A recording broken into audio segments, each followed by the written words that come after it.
एक राजा था जिसका नाम रामधन था। उसके जीवन में सभी सुख थे। राज्य का काम भी ऐशो आराम से चल रहा था।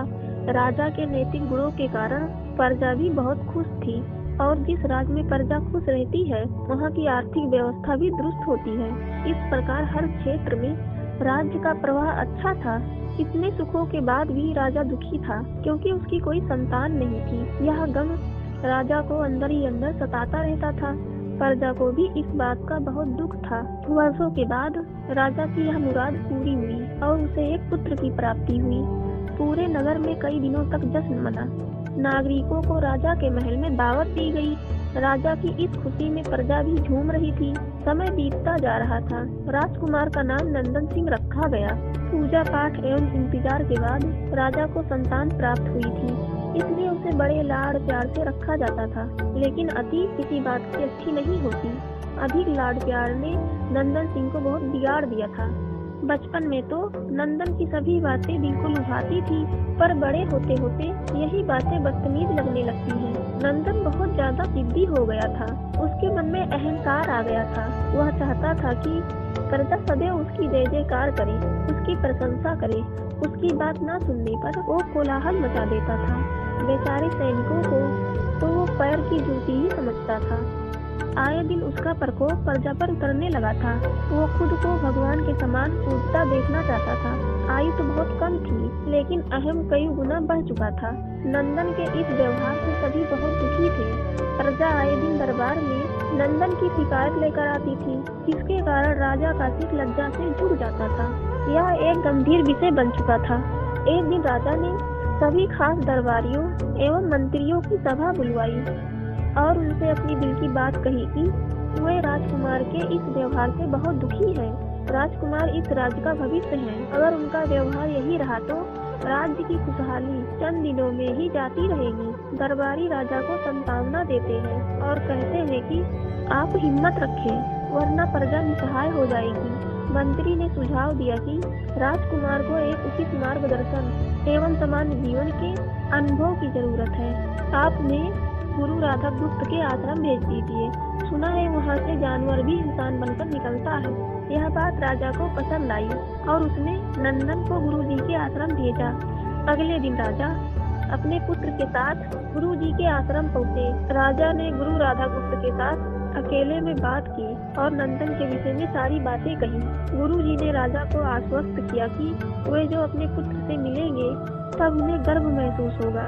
गुरु जी के ऐसे शब्द सुनकर राजा को शांति महसूस हुई और वे साहस अपने पुत्र को आश्रम में छोड़कर राजमहल लौट गए। अगले दिन सुबह गुरु के खास चेले द्वारा नंदन को भिक्षा मांगकर खाने को कहा गया, जिसे सुनकर नंदन ने साफ इनकार कर दिया।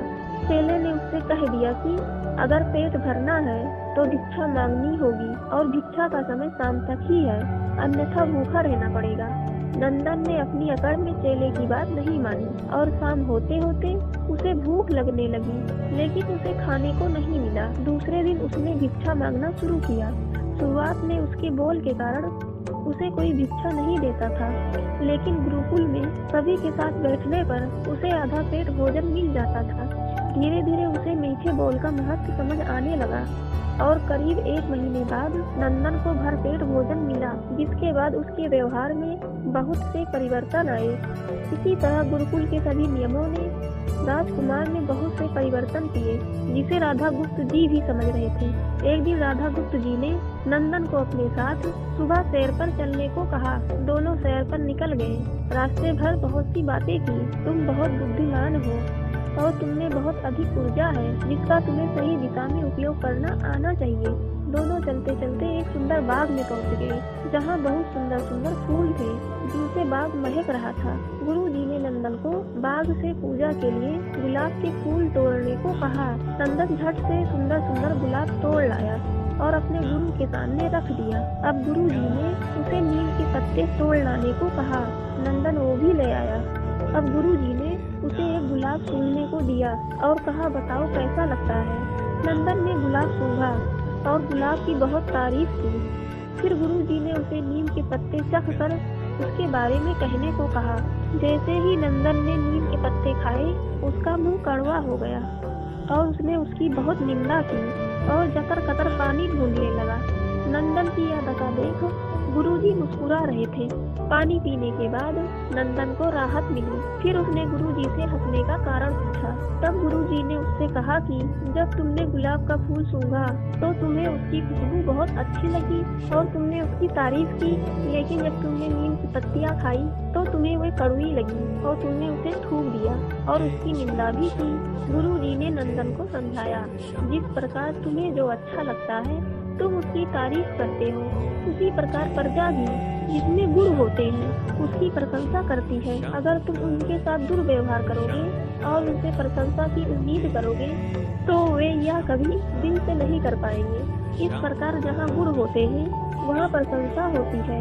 नंदन को सभी बातें विस्तार से समझ आ जाती हैं और वो अपने महल लौट जाता है। नंदन में बहुत परिवर्तन आता है और वे बाद में एक सफल राजा बनता है। Guys, moral of the story क्या है? हम में गुण होंगे तो लोग हमें हमेशा पसंद करेंगे, लेकिन अगर हम अवगुणी हैं तो हमें कभी भी प्रशंसा नहीं मिल सकती। गाइस, अगर आपको वीडियो अच्छी लगी तो लाइक से सब्सक्राइब कर नोटिफिकेशन बेल को ऑन कर दीजिएगा। Thank you so much for watching this video.